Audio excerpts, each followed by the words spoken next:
Hey there, welcome back to windowpurchase.com. And if you're on my YouTube channel, you can go directly to windowpurchase.com and see a list of videos. Scroll down to the videos you want to watch, go directly to them, hit the play button, and that way you're not looking for them all over YouTube. And if you want to know anything about my history or background, just look at the introductory video and you'll see everything that I've done and how long I've been in the industry and stuff like that. I built this very much to be an educational platform where you can get real substance and real information. Anyway, the video I want to do now is the top 12 assumptions made by window clients.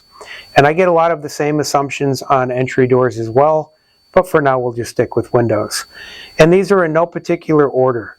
The first one would be when they're having a window replaced, if there's any type of inside wood trim that goes around the window that's on the wall, they assume that that is going to be replaced. And even if it is going to be replaced, they assume it's either going to be painted or stained and that they won't have to do any of it. And that may be the case, but if you're having companies come out, you need to ask, is this trim staying or is it going? And if it's going, what are they putting up? Is it wood? Is it fake? Are they painting it? Are they staining it? Are they sending somebody else out a week or two later to paint it or stain it? Because if that's the case, you're not going to be able to hang curtains and blinds for a week or two, which means you'll have no privacy, and you're going to have the paint or stain smell in your house for a while, waiting for it to dry. Or do they do it ahead of time so that when it goes up, you don't have to wait to hang curtains and blinds? So don't assume that you're getting new trim on the inside or that it's painted or stained in advance or not, unless you're discussing it up front, which you should be. Second one would be permits. Don't assume that the company's handling the permits. Sometimes that's on you. A lot of companies that are a little more on the shady side, they will not commandeer permits. It's less money they have to pay or less hassles they may have to go through. And again, I would start at least checking on the BBB to see what kind of rating they have. Then I would also see if they're even accredited and kind of go from there. But companies should be handling the permits for you so you don't have to run around and get those types of things. Because with the village inspectors driving around on your day of install, and if the permit's needed, they can actually stop the install till somebody commandeers a permit, and then sometimes you have to pay a fine on top of it. Second one would be haul away of all the old job-related debris. Let's say that you have one patio door, or maybe you have 15 or 20 windows. Don't assume when they take all the old stuff out that they're hauling it away. For all you know, they're leaving it on site and scattered. Maybe it's on site. They're like, well, where do you want us to pile this stuff up at? Don't assume it's all being taken away. You need to know if they're hauling all the old job-related stuff away. Simple. Next would be assuming they're not using any day labor. When you have a company come out, maybe they make their own stuff, maybe they don't. Maybe they use their own employees for installation, maybe they don't. But the last thing you want is for them to be swinging by the day labor office and picking up a guy that was cleaning toilets yesterday, putting your windows in. Now, if they pick that guy up just to do the grunt work, you know, get me this, get me that, get me lunch, go fetch me the hammer, that's fine. But you don't want that dude being the one putting your windows in. Okay?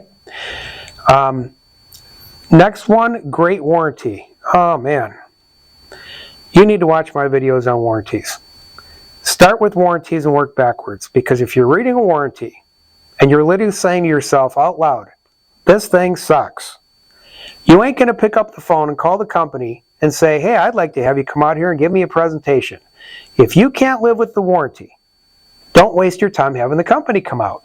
And if the company doesn't want to give you the warranty up front, there's your first red flag.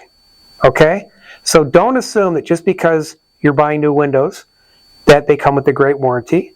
And don't assume that when somebody tells you it's a lifetime warranty that there's very few to no exclusions. You couldn't be further off track right now if that's your train of thought. Next, new is better? No. Many cases I've seen, The client simply assumes that I'm sure no matter what I get, it's got to be better than what I have. Now, with that being said, if you have windows that are old and rotted and molded and don't close or open or they're broke, okay, I'll go along with that. But a lot of clients I see, actually most of the clients I see, they're not having those issues. They just assume that if they're going to cut some company a check for 10, 20, 30, 40, 50 grand, whatever it is, they're going to lean on the side, I'm sure no matter what I'm buying is got to be better than what I currently have. Because as humans, we try to justify the expense that we put out. We don't want to admit that you may be wasting money or buying something average or buying something that's really not any better than what you're getting rid of. And that is really hard to do in the window and door industry because most of the companies don't want to educate you. They don't want to give you an education. They want to give you a presentation. Presentation makes everything sound great, and you, as a consumer, fall into a false sense of security that you're actually learning something, because if it's your first go around in the window industry, you start learning all these terms you've never heard of before, and you think you're really learning something. No. Next one would be liability insurance.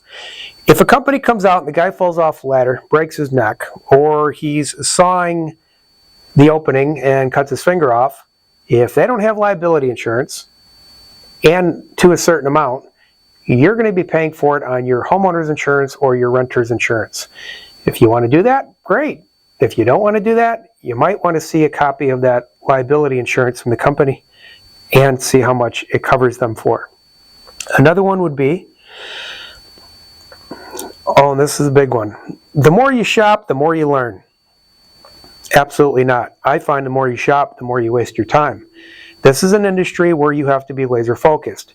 You have to know exactly what to look for when you're being shown something. You have to know whether or not what you're being shown is worth seeing. You have to know exactly what questions to ask. And I haven't met anybody in almost 22 years that knows how to do that, which is why I've written 3 books on windows and doors and built this website. To assume that the more you shop, the more you're learning is a real falsity in this industry. Everything I need to know about a window, I can actually fit on a Post-it note. But I know exactly what to focus in on. I'm not just casting a net out hoping I'm dragging some good stuff in. Okay? So it's not how much time you spend, it's the quality of time you spend, not the quantity of time you spend. And the other one would be suitable for your climate. There's a lot of windows on the market that are better for some climates than others. Then there's some windows that just do great in all climates. Some of that can depend on the framing system, or what the material is made out of, or the glass package, or the type of low-E coatings, and stuff like that.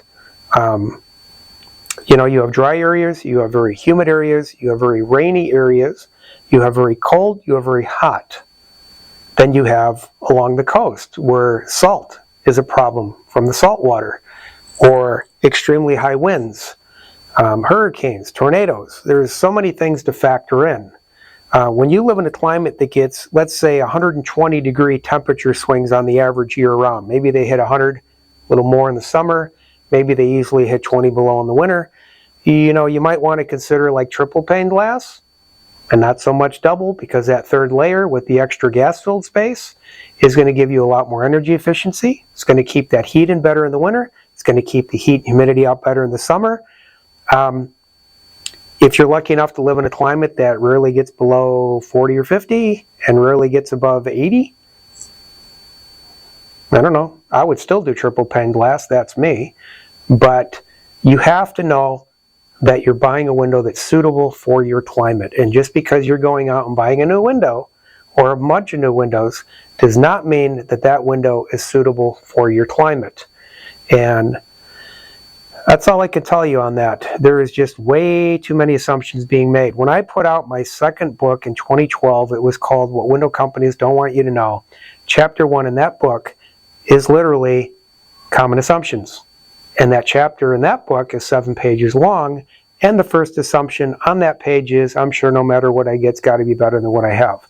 So anyway, those are your top 12 assumptions that I see most clients making. And there's no reason to assume, when all you got to do is ask the question, But then you have to know what a truthful and competent answer should be. Because you can ask all these questions you want, but if you're dealing with somebody that's willing to lie to you, or if the company's geared more towards do whatever it takes to get the job sold, you may think that you're getting the answer you want to hear, but in actuality, that's not actually how it's going to go down. Anyway, my name's Jay Johnson. WindowPurchase.com. Thank you so much for watching my videos, as always. If you need any further assistance, pick up a copy of my book. And if you need any further assistance from that point on, you can see my first page on consulting services and give me a call and I will walk you through it. Thank you so much.